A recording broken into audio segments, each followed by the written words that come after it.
If you're new here, I'm a new grad vet, and I'm going to be posting every single day tips and advice that I wish someone told me before I got into vet school as part of a little series. So welcome to day one of VETMAS, where I give you big sister advice. The first thing is you go into vet thinking that you're going to be dealing with animals. The majority of the time, you're going to be dealing with people. So don't go into vet thinking, I hate dealing with people, I love animals, I'm going to go into vet.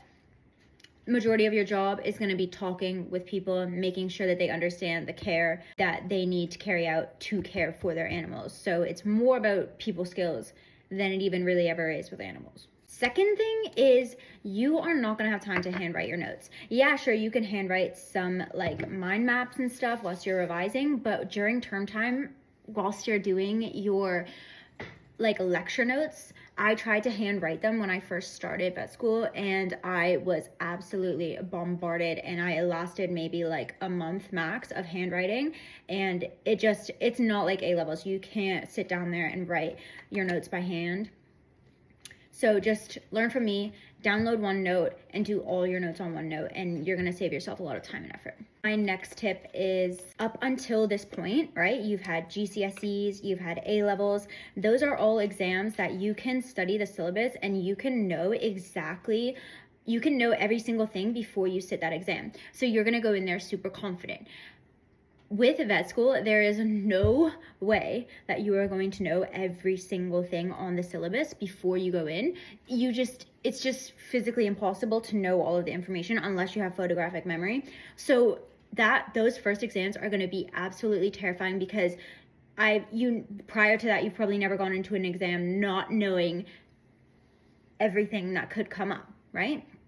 But now you're going to go into the exam knowing that you don't know everything, and that is the most terrifying feeling ever. And I do remember crying before my exams, like trying to adjust to that, because it's uncomfortable. Just know that nobody sitting that exam is going to know everything. And my final tip is going to be more of a practical tip for vet students that are starting out. You will be put in some dangerous positions, especially even if you're doing small animal, but also if you're doing farm animal. I know many people that have hurt themselves or seriously hurt themselves when they're on placement. So just make sure that you keep your wits about you. And if you're like me and you don't really come from a farmy background, make sure you ask, what's the best place for me to stand right now? Remember when I was on my first placement and there were cows that were like coming out of the gate, and I put my hand to try and shut the gate, and the farmer literally yelled at me because he was like, look, like, who's gonna win? He was like, your hand is gonna get taken off. So just have your wits about you. I know you have to put your hand in crushes at some points in time, but I do know a vet that broke her arm putting her hand in a cattle crush.